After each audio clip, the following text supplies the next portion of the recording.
To see you this morning. Now, this is a day that we recognize as Mother's Day. I've entitled this morning's lesson, not just Mother's Day, but every day. There are things that we need to be doing every day, not waiting for a holiday to do it. And one of those things is honoring and respecting our mothers. Of all the things in the Bible that God teaches us and guides us, He utilizes different things to help us to understand His intent and His purpose and His meaning. And one of those things He does is to bless us with a mother. And He compares Himself with that, as a matter of fact. In Isaiah 49, I believe it is, Isaiah chapter 49, starting with verse 15 and through 16. A woman's love for her nursing child as a model for God's unforgettable love. He utilizes that. Helps us to understand. How else could we understand His love for us if we didn't have an example of it? Yeah, He can tell us all He wants, and He tells us and He commands us many things, but those things that He really sincerely wants us to understand, He always gives us a visual picture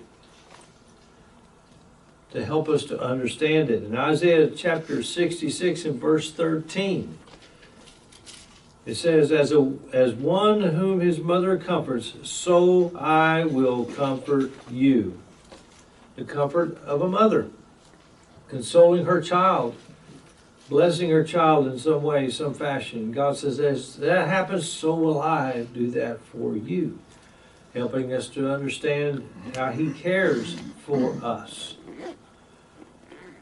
In Deuteronomy 32, verses 11 through 12, God's protection, how He protects us, is likened to a mother eagle protecting her young.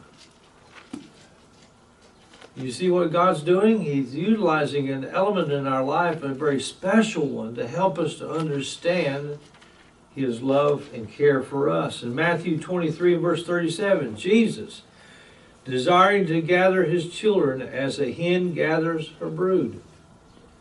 A mother hen will do anything to protect her little ones, provide for them, shelter them in storms and all kinds of things. God's saying, as this happens, so will I do that for you. Anything that God utilizes as an example of His care for us is something we should take notice of, to listen to, pay attention to, and respect. So if God's doing that, utilizing our mothers, what does that mean we should do to our mothers? It means we should respect them. And all too often we see in the world around about us for this respect for our mothers, respect for fathers and mothers, is going away. As a teacher in the school system, I've heard kids cursing about their mothers and their fathers, talking down about them to other kids, saying how they hate them, this, that, and the other.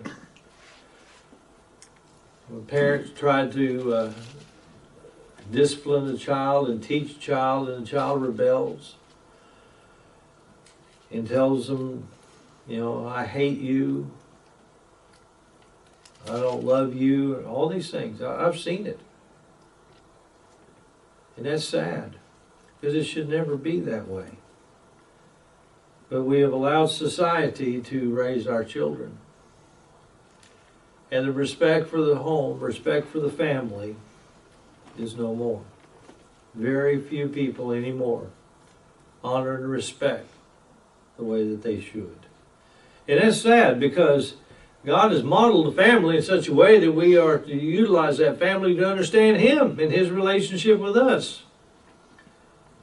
We are called His children. How are children to respect and honor their parents? You know, if we can't do that, if we can't honor and respect our mothers, we can't honor and respect our parents, how in the world are we going to honor and respect a God we cannot see? There's a reason behind everything that God has done. That it didn't used to be a Mother's Day. It didn't used to be that. A lady in 1907 by the name of Anna Jarvis After the passing of her mother, 2 years after her mother passed away, she began to want to have a day in which mothers could be honored. And she worked hard and diligently, and around 1910, West Virginia became the first state to recognize a Mother's Day. And not too long after that, about a year approximately, all the other states began to do the same thing. Nearly every one of them recognized a day for honoring mothers. And here come along 1914, and President Woodrow Wilson made it official, choosing the second Sunday of May to be Mother's Day as a holiday and recognized all around. So that's how Mother's Day began, but not too long after that, something happened. And it really upset Anna Jarvis, but nothing that she could do about it. And that became the commercialization. As with most things that are out there, so if you can make a dollar doing it, somebody's going to do it, figure out a way of doing it. And that's what they've done with Mother's Day. They turned it into a commercial time. In this, you know, you take your mama out to eat, you got to buy corsages, you got to buy flowers, you got to buy cars, you got to do this, you got to do that. Anything that the world can do to make a little bit of money, they're going to do it. And that really bothered Anna, because she said, I wanted it to be a day of sentiment, not a day of profit. Those are her words. And that's the way it should be. A day to recognize what your mother has done for you. You know, she brought you into this world. She cared for you when you couldn't care for yourself. She's done everything for you. Why can't you respect that? Why can't you honor that? Matter of fact, the Lord even talked about that when He made reference to saying Raka. If you say Raka, you're worthy of the death. In other words, it's a gift. Well, anything I do for you, it's a gift. Well, no, it's supposed to be out of respect. And the Lord even talked about that. Okay? So let's look at some things that the Bible says. The Bible teaches. It gives us an acknowledgement of how we are to think about our parents. First of all, our mother. Our mothers deserve these things which I'm fixing to list to you. They deserve obedience. In Ephesians chapter 6, verse 1, and Colossians 3 and 20, it says, children, obey your parents in the Lord, for this is right. Do what's right. Obey. Why? Because she has only your best interest in mind. Do what she tells you to do. Like God, they want what's good for us. Even the Lord Himself, Jeremiah said, I know my thoughts I have towards you, for they are all for thy good. Your mama has your good in mind too. Listen to her. And I want you to pay attention as we talk about these things. There is no time limit on them. It doesn't say until you're 30 you need to listen to your mama. It doesn't say until you're 30 you need to obey. It doesn't say until you're 30 you need to love your mama. There's no time limit. That means for your lifetime. Solomon counseled his son. Solomon, wisest man, right? Proverbs chapter 1 verse 8 says, do not forsake the law of your mother. What your mama tells you to do, you do it. Don't forsake it. Don't you ignore it. Don't you not do it. You better do what your mama tells you to do. Well, Solomon says it. You might ought to listen. God blessed him with wisdom, and he shared it with you. You better listen to your mother. Jesus even obeyed his mother and did what she told him to do, even to the making of his first miracle. He didn't say, Mama, it's not time yet. He just did what she told him. He was a man at that time. Luke chapter 2, verse 51. Jesus did what his mama told him to do as he was growing up. We're to follow in his footsteps. If he respected his mother, why not us? Matter of fact, our mothers deserve that respect. Point number 2, honor your father and your mother, which is the first commandment, with promise, that it may be well with you and you may live long on the earth. Ephesians chapter 6 and verse 2. He even echoes that in Exodus chapter 20 and verse 12. Obey, respect, that your days may be long, that your life might be long. Who's telling you this? God is. You want to live long? You want to have a long life? It starts with your obedience and respect of your mother. Leviticus chapter 19 and verse 3. Listen to exactly what God says here. Leviticus 19 and verse 3. You shall fear every man his mother and his father, and keep my Sabbaths. I am the Lord your God. That's a command. You are commanded to do that. It says to fear. Now, a lot of people wonder, well, why should I be afraid of my mother? This is talking about respect. We are to fear God and keep his commandments. Honor him, respect him for who he is. This is saying, because she's your mother, you respect her. Because she's your mother, you listen to her. Respect. That's what this is talking about. And God's saying, do it. It means it's a command. How many people do that? How many parents get in the way? We'll put them in a nursing home. We'll get them out of the way.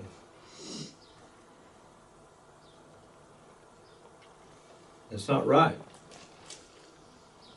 Solomon wanted, Solomon warned us. Solomon warned us of grave consequences for those who curse their parents.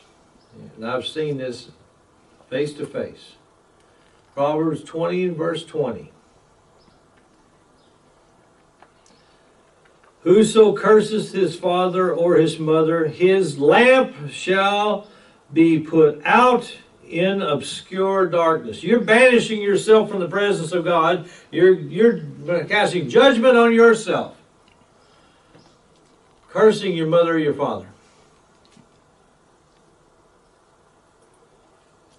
Children today in today's world have no idea about this. They're not taught the Word of God. They're not taught to respect God. The model of the family is deteriorated to the point that sometimes you only live with one parent or the other. You're not even a family unit anymore. And one parent allows the child to rebuke and curse and put down the other parent in order to build themselves up in the child's eyes. What are you doing? You're putting your enmity between that child and God.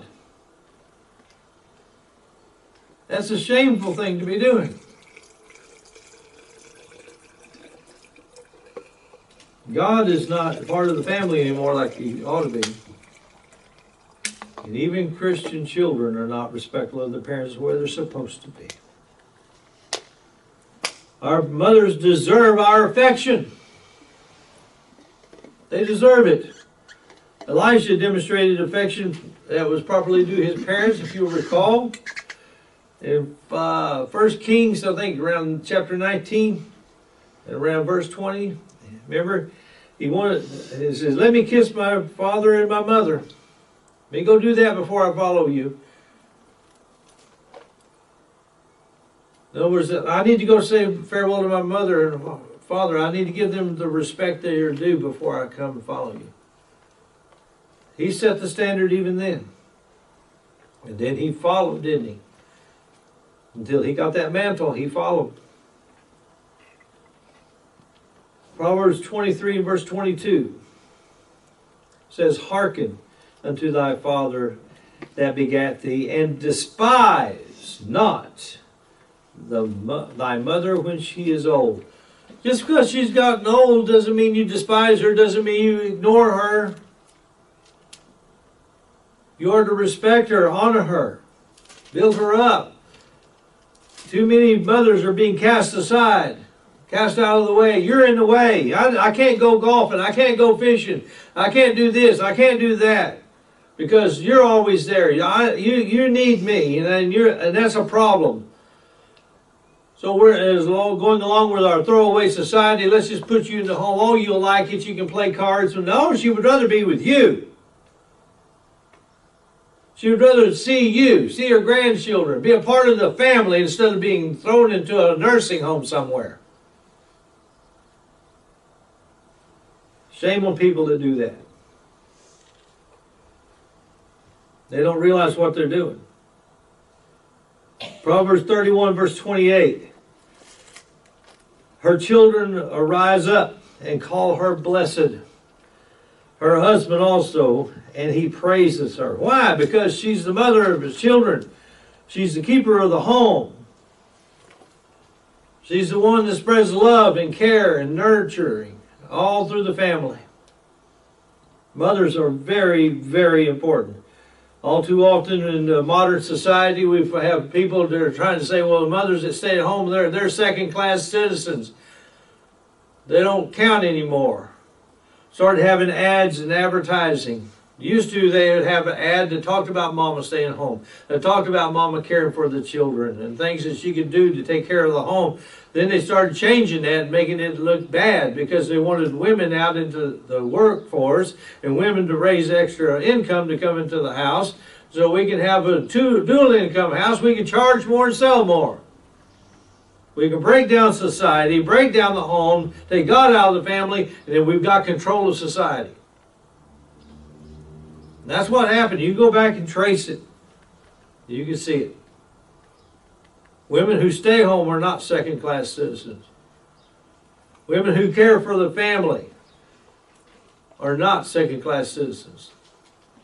They're to be honored and respected for that. Loving their children, loving their husbands, making a home a home, not just a place to sleep and there's nowhere to eat. Our mothers deserve righteousness. They deserve it. They deserve us to treat them with honor and respect. The righteous bring joy and gladness to their parents. Look at Proverbs 23 verse 24. The father of the righteous shall greatly rejoice, and he that begetteth a wise child shall have joy of him. Thy father and thy mother will be glad, and she that bare thee shall rejoice. Why? Because you're a good person. Treating your parents with love, honor, and respect, caring for them the way they deserve, makes you do things that are righteous. And they will greatly rejoice in that. Look at my good son. Look how he cares for me. Look how he listens to me and honors me and respects me. He doesn't berate me. He doesn't push me out of the way.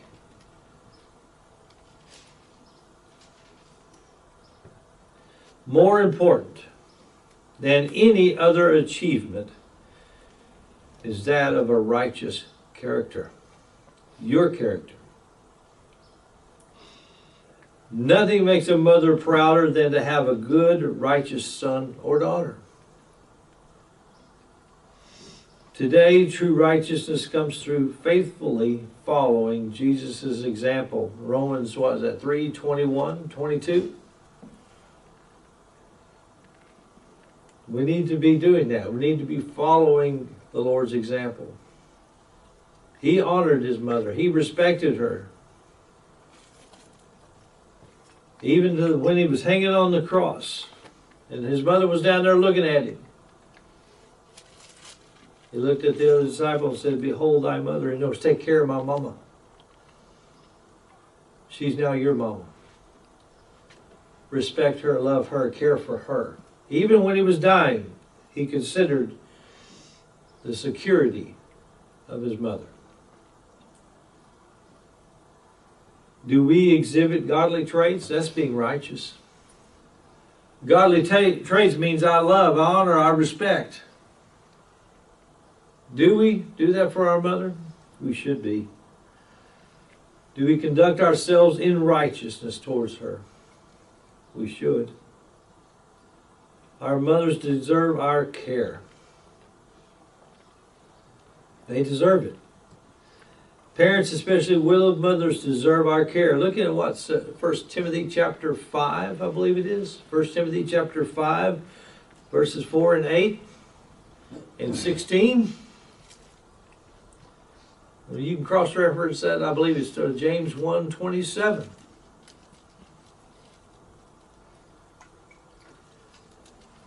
We take care of our parents. And this is God telling you. Remember what about righteousness is doing what God said to do, doing what Jesus has set the example to do. This is God telling you, starting in Timothy, 1 Timothy chapter 5, verse 4. It says, "But if any widow have children or nephews, let them learn first to show piety at home." You take care of your mom and your daddy, and to requite their parents. That's respect them. Take care of them. For that is good and acceptable before God. That's your job. That's your responsibility. That's part of being a Christian man or a Christian daughter. You take care of mom or daddy. 1 Timothy 5 verse 8, if any provide not for his own. Are you listening? He just got through telling you your own or your parents. And if you don't take care of your own, and especially for those of his own house, he hath denied the faith and is worse than an infidel. God's saying you don't take care of mama, you don't take care of daddy, then you denied the faith and you're worse than an infidel. Those are pretty harsh words. That's saying it's important to take care of mama. It's important to take care and respect her. It's important to honor her. Not just one day a year. Look at verse 16 of that same 1 Timothy chapter 5. Verse 16. If any man or woman that believeth have widows, let them relieve them. And let not the church be charged, that it may relieve them that are widows indeed. In other words, you have a mama, like I have one, whose husband has passed away. You take care of them. That's your responsibility. I've had lots of people wonder why I take my mom wherever I go. That's my responsibility. Because that's what God just told me to do. Why don't you put her in a home? No, God said take care of her myself.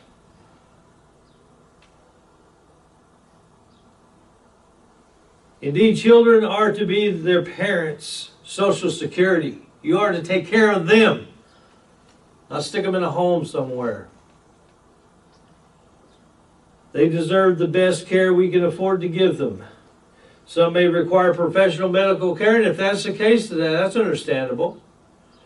If they can live with you, you should have them living with you.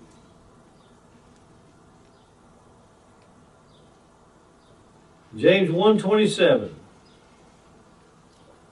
Pure religion. Are you listening? Pure religion. And undefiled before God. That means sinless before God. And the Father is this, to visit the fatherless and widows in their affliction. In other words, take care of those that you're supposed to be taking care of. It might be your mother. She might be widowed. Take care of her. God said, this is pure religion. This is being undefiled before me. Taking care of your mama. Not sticking her in the corner somewhere. Getting her out of the way. And to keep yourself unspotted from the world. You know, do we really care for our mothers? We should be. And you look around in the world today, you're going to see that there are lots and lots of mothers. They don't have to be old. Some of them are quite young. That are not honored and respected. anymore in the society. Fathers the same way. It's sad. We may choose to give our mothers flowers and cards, and that's a nice thing to do. And you give them other gifts on Mother's Day.